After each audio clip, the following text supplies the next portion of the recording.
Hi,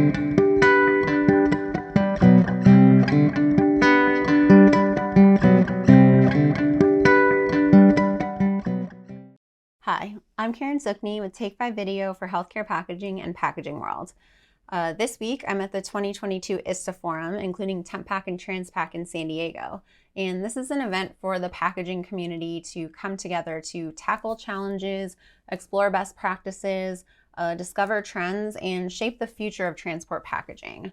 I'm here on day one, and I've already found a lot of the sessions really informative, and I wanted to share some of the key takeaways from the day with you. So getting into that first one, during the keynote on the outlook for e-commerce and smart packaging, which was delivered by Smithers Benjamin Trent, we continue to see the importance of QR codes on packaging.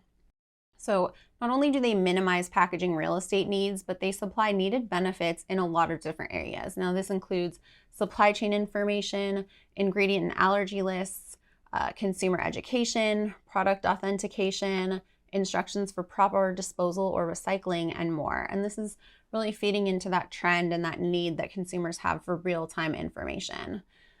Meanwhile, active and smart packaging can help combat the important problem of food waste, preserving the lifespan and the quality of food. Next, SpecRite founder and CEO Matthew Wright talked about the transition of packaging to a digital world through data.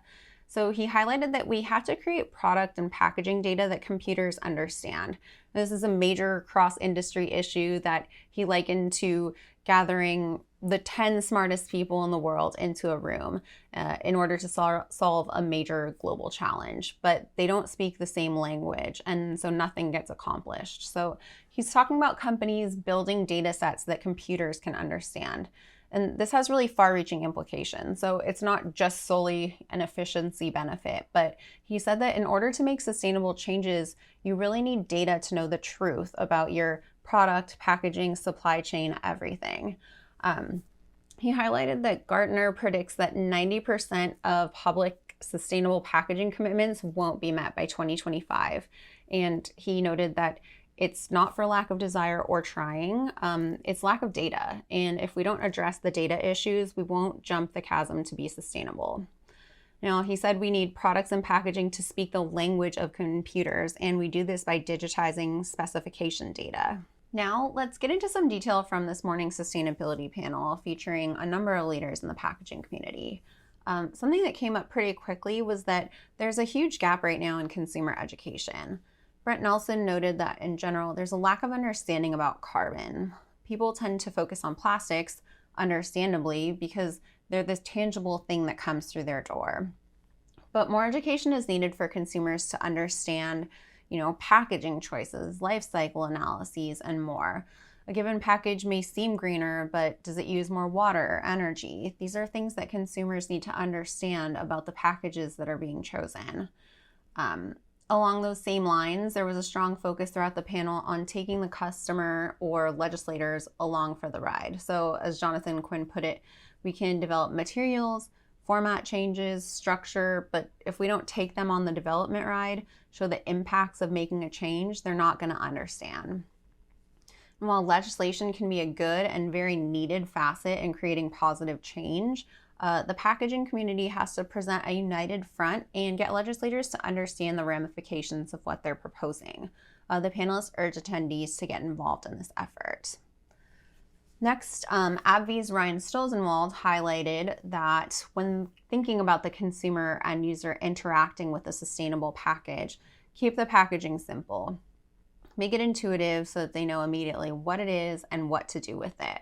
You want simple functionality, simple labeling, and simple materials that, for instance, will come apart instead of asking the consumer to, take them apart in many steps. Now, this is easier said than done considering the job that packaging is tasked with, but it's an important goal. He also talked about recyclable versus recoverable. So brands shouldn't be fooling themselves into making a number of components that are technically recyclable, but unlikely to be sorted properly or fit with recycling machinery.